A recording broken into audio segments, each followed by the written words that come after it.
Welcome back to Legacy Fields, and I don't know how many times we have to say it today, but thank you for bearing with us if you're still on the stream. We're here in the bottom of the fifth. We saw Colin Small with the single to start off, and then stolen base at second. There's a big swing and a miss by Cal Curiel. 1-2 is the count.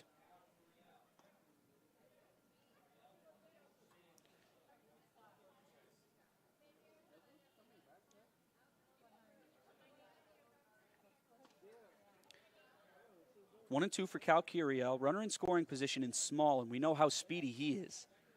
Here comes the 1-2. That's way outside, but able to be stopped by Aiden Wright.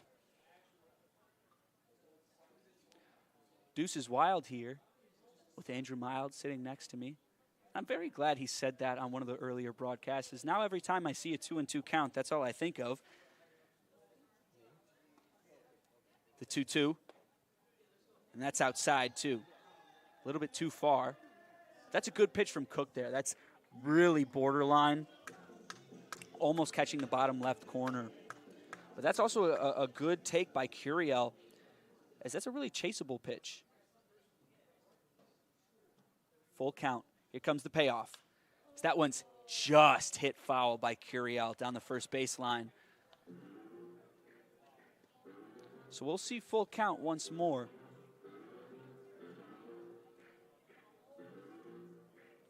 Small having a great game today for the Corndogs. He's 2 for 2 with 2 singles. Here comes a full count pitch. That's a foul ball, another one by Curiel. Small had already made his way to third on that one.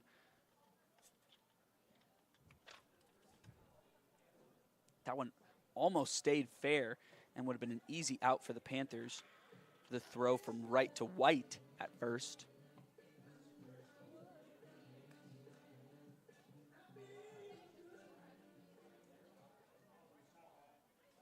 It's turned into a pretty nice night here in Crown Point with the sun down. It's not so hot anymore. The payoff, and that's outside for ball 4.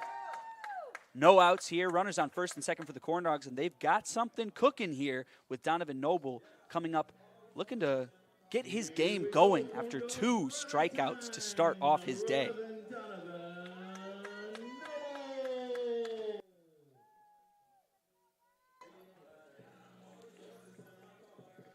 Cal Curiel and Colin Small, your base runners on first and second.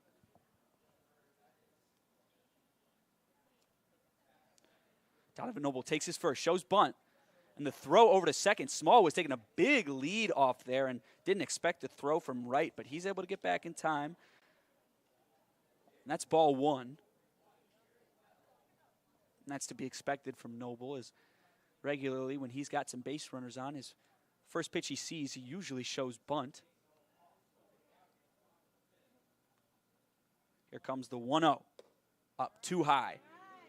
And Cook's got to find the strike zone. He does not want to load up the bases for Brett Mathis with 0 outs, and then following him, Tyler Schultz, one of the best cleanup hitters the Corndogs have.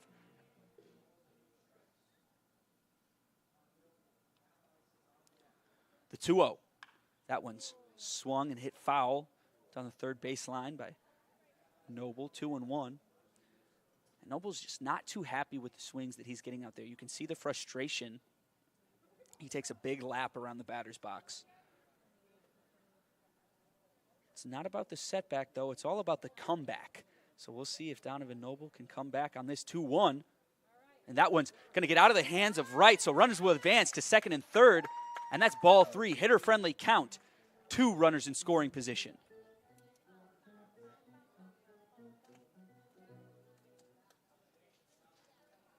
And that's really the first mishandle that we've seen from Aiden Wright today. It's a costly one if Noble is able to get something going here with 0 outs.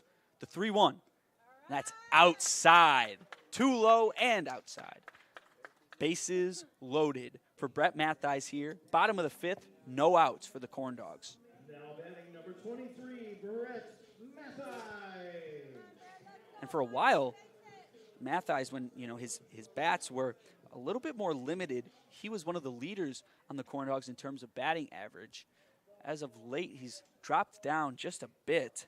Still very reliable two-way player for the Corndogs, and he makes up that PNW trifecta that I was speaking on earlier of Donovan Nanfelt, Tyler Schultz, and Brett Mattheis. Here comes his first. He watches that one go low. That's a great take there by Mattheis. So that's pretty borderline.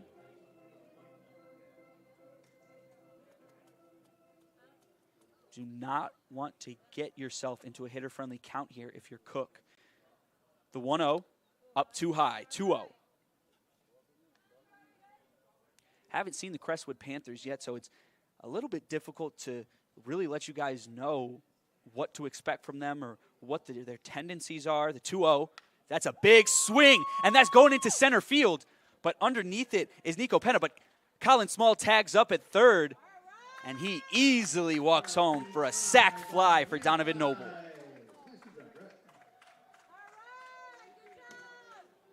And that ball was stopped immediately by the wind. That was very clear. As Noble Mattheis made great contact there with the ball, but it was stopped dead in its tracks in midair.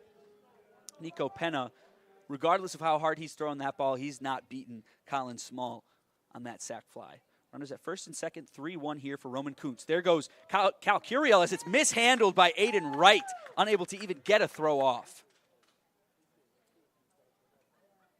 Runners at first and third for Roman Kuntz.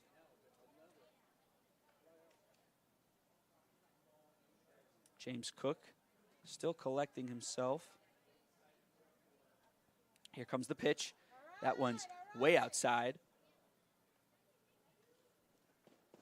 Cal Curiel and Donovan Noble, runners on first and third here. See Roman Kuntz with the bat high above his head as that one goes high above his head as well. Ball 3. 2-1, actually, the count.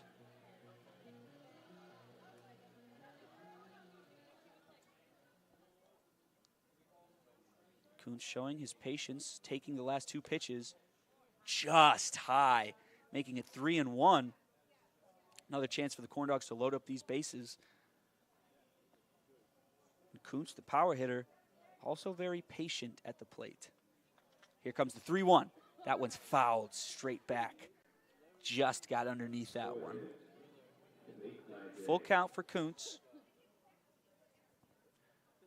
It's always interesting. You know, you wish you could see into the mind of these hitters, especially Roman Kuntz here in these full count at bats, especially with runners on first and third. There goes Noble, but that one's fouled off to the left, and that's not playable.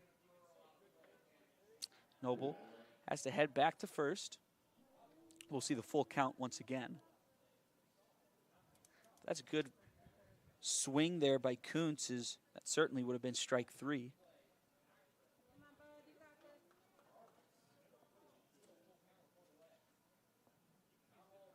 We'll see full count again, throw over to first.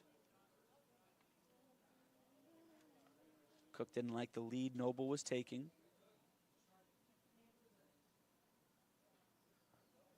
Still keeping an eye on him. Here comes the full count pitch. There goes Noble.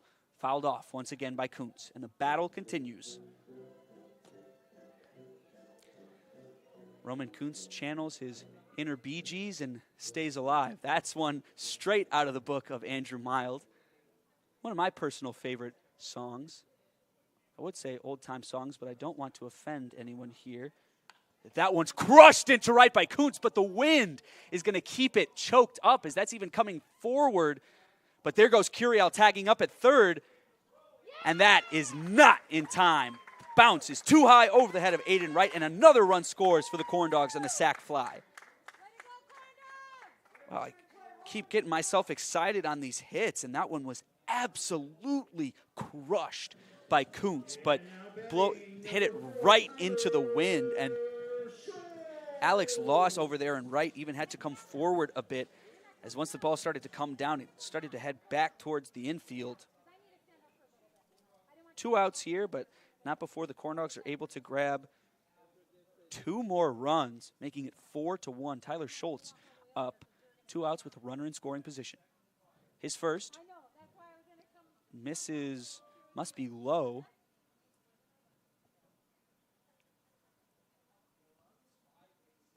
And if you can't string together too many, base hits to get it going, sac flies do the job just fine. So there's 2-0.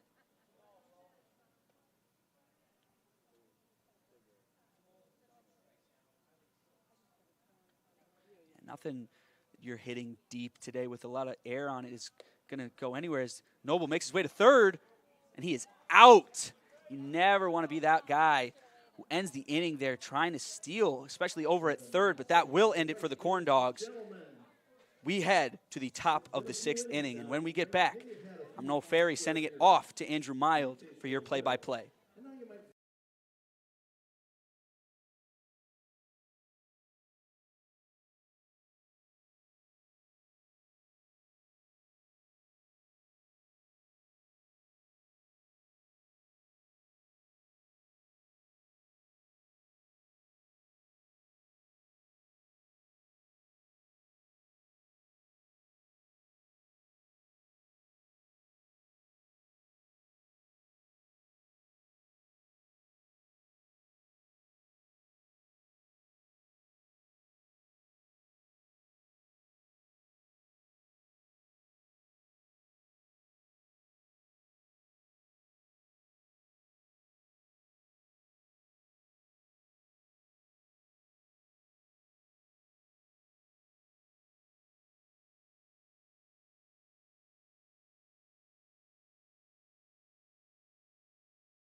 Thanks to Noel Ferry, and thanks to the Corndogs for scoring 2 runs. And, of course, thank you to all the fans that have been staying patient with us tonight. I know this isn't our A game, but hopefully the Corndogs can stay in their A game, and the patient fans, Noel, can get a happy result. And the pitching change, and every pitching change is brought to you by IBEW, Local 697, proud partner of the Lake County Corndogs, and IBEW is the International Brotherhood of Electrical Workers. IBEW Local 697 is a proud partner of Lake County Corndogs. As one, we are limited, but as a group, we are strong. Ironworkers Local 395 is a proud partner of Lake County Corndogs. Local 395 continues to forge and maintain strong partnerships with owners and contractors based on our commitment to provide excellent craftsmanship through safety, productivity, reliability, and training. So the Corndogs take out their right-hander Rick Stills and go to a different right-hander in the form of Jorge Santos. And Noel, what can you tell us about Jorge? Well, Jorge has a lot of velocity to his pitches. We haven't seen him too much, mostly in the role of a closer, even less in the role of a reliever as we see him here. But he was cut short the other day due to lightning at Dowling Park. But he was a part of that combined no-hitter against the Southland Vikings earlier. And I like what I've seen from him so far. Would lead off against Fusick. Here's the first pitch from Santos, and he starts his day with a fastball down low, and it's 1-0. Corndogs have tallied a pair of runs in the first and in the bottom of the 5th inning. They have a 3-run advantage on the Panthers. The pitch is up and in. It's now 2-0 to Fusick, who in this day is 0 for 2 with a line out to second and a pop out to Jaden Deal just to the right of the home plate. 2-0 pitch, and that's a broken bat left side. Schultz rounds the baseball, throws on the run. Mathai stretches, and he makes the play. That's a nice athletic play by Tyler Schultz to start this top of the 6th inning. And when you see your fielder make that type of play, that has to give you a lot of confidence as a pitcher. Definitely, especially with a little bit of mishaps happening in the infield, to say the least, for the Corndogs as of late. We've seen it happen all over, not just anyone in particular, but Tyler Schultz stays calm on that play and honestly didn't even make it look like he was exerting himself too much with the throw over to first. Schultz made that play look extremely easy, and let me tell you, folks, it's not. There's a ball to Connor Janik, and the count will be 1-0 as Andy Pappas, home plate umpire, will wipe off home plate. And no, Father's Day is just 4 days away. You going to do anything special? Well, I'll be doing something very special, and that is calling a game here. Yeah, that's always special. Corndogs. That's always special.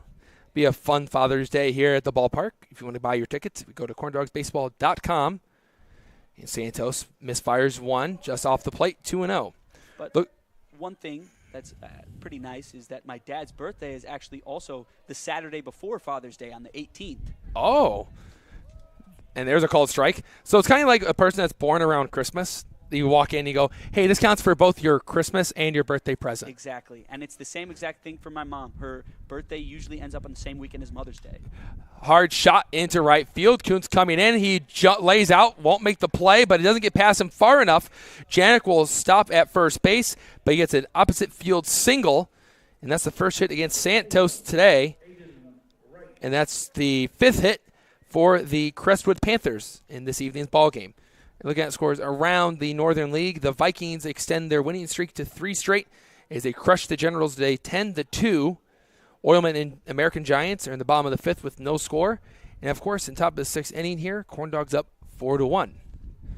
And Aiden Wright will now come up 0-2 with a fly out to right and a ground ball to third base. And that's one of the slick plays that Carter Sakamoto has made over there. Santos misfires one upstairs. For a person or a player that we haven't seen play third base a whole lot, Sakamoto has looked pretty comfortable at the hot corner. Not an easy position to learn. There's the pitch, and Santos throws another one upstairs. And usually with catchers, they usually will move over to first base because it's easier to handle a baseball that's coming in a little bit slower than you would normally see from the pitcher's mound, as there's usually a good velocity difference. And just off the plate, 3-0. But for Sakamoto, he made that nice backhanded play, and he gunned one over the first base, really let it eat. And he made a nice slick play to end the top of the 5th inning, making sure that Jacob White didn't score from second base. Offering, and ball 4 as Santos issues 4 wide to Aiden Wright. Didn't have to take the bat off his shoulder. And the Panthers will send up the tying run in Ray Helbrick. Helbrick coming from Purdue Northwest. This is his first game with the Crestwood Panthers. A lot of P&W players on the field tonight. Schultz at short, Mattheis at first, Hilbrick at the plate. Nanfelt getting the day off. He's in the dugout right now. Got to see him walking over to his car as I went to go get one of the chargers for our laptops and said, it kind of felt like there was a creature of its habitat, seeing a Corndogs player outside the field of play when the game was actually going on. He just laughed at it. But him and Schultz have gotten pretty close. They've worked a lot together, especially even during the season, trying to work on their swings constantly and improve. And that's ball 5 from Santos. He spikes one in the dirt, and 2 runners will move up. So Wright's at second, and Janik is at third. So one swing from Hilbrick, and we could be looking at a 1-run game. So Santos is going to have to settle in as he's allowed 2 ducks to get on the pond, and it's a good opportunity for the Panthers. The Panthers are trying to pick up a win against the Corndogs and move up to a game and a half out of first place. There's plenty of baseball left to be played. We're not even halfway there, but it's always good to be standing on top of the leaderboards. And Santos throws another one down low. Santos is going to have to find the strike zone here. You don't want to see the bases get loaded, as that's when you really start to get in trouble for the Corndogs. When the balls start adding up, like Andrew always says, you cannot defend walks. No, you cannot. Here's a 14th pitch from Santos in this inning, and he just cannot locate right now. He missed another one. 3-0. So Hilbrick, willing to bet, is going to do a lot like what Aiden Wright did. He's overstanding at second base. Probably will let this one go by, even if it crosses the strike zone. Hilbrick stands right on top of the plate, and that's a strike. Santos knew that it had to be an automatic strike. There was just no way that Hilbrick was going to swing, as he represents the tying run. He finds the outside corner. Let's see if he can find it again. The pitch, and that's ball 4. So the last 9 pitches from Jorge Santos, 8 of them have been balls, and the bases are a lion's den full of Panthers. Lion's den full of Panthers. Yeah, I went with 2 different type of large cats there. So maybe a large cage full of Panthers? I don't know. I think they spend their days in the trees. Oh, that's true. That is true. You know, I heard somewhere that Panthers, Cougars, and Mountain Lions are all technically the same thing, but I don't know if there's actually truth to that statement. All the same thing? What do you mean by all the same thing? They're all large cats. All three, it's just three different names for the same animal. Really? Yeah. I'm not sure if I believe that, though. Yeah, I don't know if I really believe that statement either. That's interesting.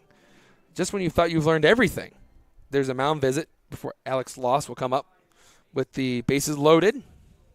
Panther on every base, and good old Google is going to serve its purpose. What does Google say about it? It is, in fact, the same animal. It can be known as a mountain lion, cougar, puma, or panther. They all represent the same animal. So you're telling me that the Crestwood Panthers have given themselves a name where they could change it up every day? Yeah, they could be the pumas. They could be the Mountain Lions. Or the cougars. I like that sound of that name. Pitch, and there's a swing and a miss. Santos blows a fastball past Loss. The Crestwood Cougars. Crestwood Cougars. I like that one. Spent a lot of time in Crestwood last summer. Santos fires, and it's lifted off to the right, and the count will be 0-2, and that's good news for Santos. After a nice long conversation with his manager, he's able to settle in and fire a couple of strikes. Andrew, what do you think manager was able to say to Santos there on that particular mound visit? Well, considering that he was given a lesson before the game today, the pitch, that's okay. He went to throw it there, and it's 1-2. I'm willing to think that maybe he saw something off with the mechanics of Santos. Santos does have a more violent mechanics we've seen from most pitchers in the Northern League. He really likes to use his body. Pitch. Fly ball, right field, over the lights. Don't know if they're going to be able to see it, and it's not going to matter anyway because it goes out of territory. And it's going to be 1-2 one more time. The loss is the Corndogs and the Panthers have played their first game together in tonight's game. As there was two cancellations. It was one because of scheduling conflicts and the other one because of rain. That was last Tuesday, the 7th. Santos fires. A ball gets past Deal to the backstop, and that means that the Panthers will cross a run, and the tie-in run will move up to second base. Just that seemed as though Deal couldn't get the glove up and squeeze it. And because of that, the Panthers were able to get a run and cut at the lead. And Deal doing so well earlier with the pitching change now, seeing some different throws coming at him. It's a different story. We've seen a couple go right past him all the way back. The count is even at 2-2. Tyne runs at second. The pitch, ball 3. It was low. And Santos just having a rough time. He settled in to start this at bat. But if he walks this batter, that'll be his third straight walk after a single from Janik. Pitch, ball 4. Santos has walked 3 straight hitters, and the bases will be loaded once again. This is just one of those innings for the Corndogs. We've seen this numerous times this season where it just seems as though they go to a pitcher, and that pitcher just can't make the adjustment and throw strikes. Started off that at bat 0-2. To fight all the way back, now standing at first from that walk. That's got to be very frustrating for Santos. As he was, one pitch away from getting that, but now, that's a big turnaround there. Foul ball straight back to Hops Dunn. He's over 2 with a strikeout swinging and a fly out to right. But Santos has dug himself a hole. The question is going to be now, can he get out of it? Every walk, it's just another 90 feet deeper because that means that it's a free 90 feet for the Panthers. 0-1. That's called strike 2. Just want to make sure that home plate umpire Andy Pappas give us the sign. Don't want to jump ahead of ourselves. But Santos, like he did in the last batter, gets ahead 0-2. Can he find the put-away pitch here and get a big out? He gives the sign to Deal, saying he wants a new sign. Couldn't really see it. The pitch, off the hands and out of play, straight back. Out of the field of territory. We'll do a 0-2 pitch from Santos again. And, man, this is just one of those innings for the Corndogs. But if you can limit the damage, you got to feel pretty good, considering that the Panthers had the bases loaded with 1 out. Santos fires, and that's ball 1. That's where he wanted to go with it. He wanted to go back to the fastball. He climbed the ladder, and he might change it here, go to a breaking ball. Let's see, as this is turning into a nail-biter of an at-bat between Dunn and Santos. Santos is a tough pitcher to hit. But when he's not finding anything in the strike zone, we just go up there and try to remain patient against him. Santos, swing and a miss. Wow. What a pitch by Jorge Santos as it stopped, went left, and it changed lanes, and no turn signals allowed in baseball. There's 2 outs. That was a disgusting pitch there from Jorge Santos. I mean, he had done looking back towards him saying, did you even throw that ball? It's some type of wizardry from Jorge Santos. Must be the power of the beard from Santos, and that's 2 outs. But Jacob White is swinging a hot bat right now, and Jacob White backs off the plate, and it was above the strike zone. That's how that bat starts with ball 1. Santos is throwing 29 pitches, and that's Thomas in the bullpen warming up for the Corndogs. 2 outs. Here's the pitch. Inside, ball 2. That one was just off the edge by maybe 2 to 3 inches. And Santos didn't like the call. Even some of the fans thought maybe that was a little close, and it was from up here. 2-0 Santos. Ball 3. And Jacob White, again, having a great day. A single, a double, and if he walks here, he'd pick up an RBI, move up everyone 1 station, and the tying run would be 30 on third base, 90 feet away. But Santos got fire a strike. Here he comes. That's the strike. No doubt about that one. Right down the middle. White was taken all the way. White likes to stand right on top of the plate. His back foot in the back corner. Right on top of that chalk by home plate. Pitch. Swing and a miss. This is going to be a big one right here. 3-2, 2 outs. Everybody will be moving. Jacob White has shown to have some good contact. The infield's going to play back a little bit because knowing on this pitch that runners will be heading off to the next one. Here comes Santos. He got him! Jorge Santos, who's able to strike out the last 2 hitters. He blew a fastball past White, and he's able to limit the damage to just 1. We go to the bottom of the 6th with the score. Still, the Corndogs 4 and the Panthers scoring 1 to make it 4-2. And you're watching Corndogs Baseball on the Corndogs Broadcasting Network.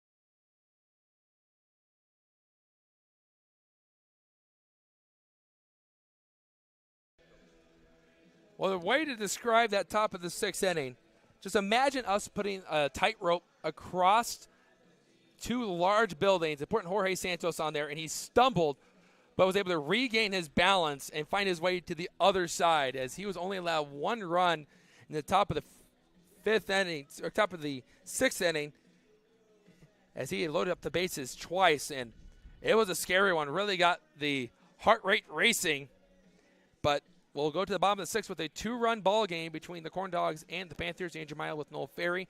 And Ivy Tech Lake County is a proud partner of the Lake County Corndogs. Ivy Tech, higher education that's built around you, serving all Lake County with locations in Crown Point, East Chicago, and Gary. Visit ivytech.edu/Lake County to sign up today. That's ivytech.edu/Lake County. Kuziak Construction is a proud partner of the Lake County Corndogs. Kuziak Construction is your complete home improvement expert from home remodeling, repairs, and roofing. We do it right. Contact us today at 219-923-3007. That is 219-923-3007.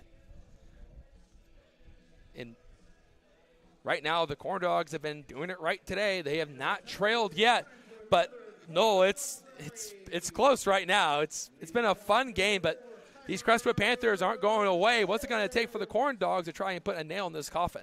Yeah, they're going to have to find an answer for James Cook there. You know, you're able to sneak off 2 sack flies, but you're going to need more than that to win today. Fastball at the knees, down the middle for strike 1. as it looked like that one had a little bit of wrinkle to it. A nice two-seam fastball from Cook against Schultz, the pitch. And that's off home plate umpire Andy Pappas, and it will be 0-2 as it was a foul ball from Schultz. I will say, though, that Roman Kuntz's sacrifice fly into right field might be the highest sacrifice fly I have seen in a long time. He just got underneath that one, and he crushed it. 0-2. Off the end of the bat, Tyler Schultz stays alive. And we're still at 0-2. But I think if the wind was blowing out, if there really wasn't no wind to speak of, Roman Kuntz might have hit his second home run because it was a deep drive, just that there's a wind wall way above us. Outside, 1-2. Just imagine like just putting up a giant wall in the right field. That's what it's like for the wind today against these left-handed hitters. And I even said as we walked into the ballpark today, I'd feel bad for any lefty today. Pitch, down low, good take by Tyler Schultz. He went for that really good yes, no approach there. You saw he was gearing up, and once he realized that was a slider from Cook, he stopped himself and let it go right down low. And that's why Tyler Schultz has been one of the hotter hitters this season. Yeah, it took the words right out of my mouth, word for word, actually. That's exactly what I was going to say. Was it? No. I was just going to say that he definitely watched that one all the way down. Speaking of watching, did you watch The Sandlot yet? No. Does that mean you don't get the 8th inning? Oh, man. I forgot my inning penalty. The inning penalty. That's a 1 inning penalty, and it's still a first down. 2-2. Swing and foul ball into the glove of the catcher right. And there's a strikeout for Jay Cook. That will be number 6 for Cook since coming out of the bullpen. And for someone that was not expecting to come into the second inning and come into the game so quickly, he has been effective for the Panthers from Crestwood. Well, yeah, he essentially got the start for them today. You know, missed off that first inning, but definitely getting the amount of pitches that the starter would get. Because that was pitch number 76 from the right-hander, and he threw it low to Doug Loden. Loden 0 for 1 with a strikeout and a hit by pitch against Cook. And he hits one in the left off the end of the bat. Fusick will go to his right and straight back and make the play. There is 2 outs. It looked like Loden hit that one hard, but really there's just no wind assistance today for any of these baseballs. Because of that, there's 2 up and 2 down, and Carter Sakamoto will come up and try to change his luck.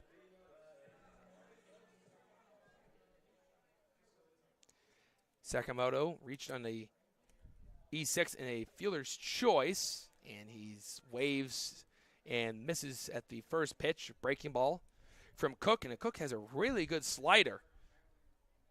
Drops off the table after looking like a fastball. Here comes Cook, and there's the fastball, and it's out. As the sun is officially set, it's the lights doing all the work now, and we knew that once the sun was going to set, it wouldn't be as hot as it was when the game started. Foul ball, 1-2. I can only imagine what kind of money the Legacy Field concession stands were able to make today just off of water and drinks alone. Because, man, it was brutally hot. Cook has been cooking so far, 1-2. And there's a good changeup, but spat on by Sakamoto, 2-2. But it is beautiful. I want to say maybe it's around 86 right now. There's a slight breeze. It's really died down since the game started. 2-2. That's out. So Sakamoto trying to get on base any way he can to extend the inning for Jaden Deal, who is on deck. Angel Mild and Noel Ferry. Corndogs and Panthers in Northern League action as the Corndogs will play 2 more games in this week. Payoff pitch off the end of the bat. It was the slider. Carter Sakamoto took an emergency hack, got a piece of it. Payoff pitch will come up one more time. Corndogs will be on the road tomorrow and then home Friday before finally getting a day off. They haven't had a day off in over a week. It was against these Panthers we had a rainout. Payoff. Sakamoto hits one in the air, right side. I don't think Jacob White can see it. He can't, but it's out of play anyway as it finds its way in between the bullpen and the Panthers dugout. And it's a good at-bat from Carter Sakamoto. He's going to improve the quality at-bat rate from himself here as he's seen more than 6 pitches. Once you get to 6 pitches and above, it qualifies as a quab, as it would appear on the point streak stats. Payoff. called strike 3. It hit the top of the zone on the outside corner, and that's the 7th strikeout. And Sacramento had a few words for Andy Pappas, and that will end the inning as Jay Cook sits down the Corndogs 1-2-3. We go to the 7th, 4-2 Corndogs.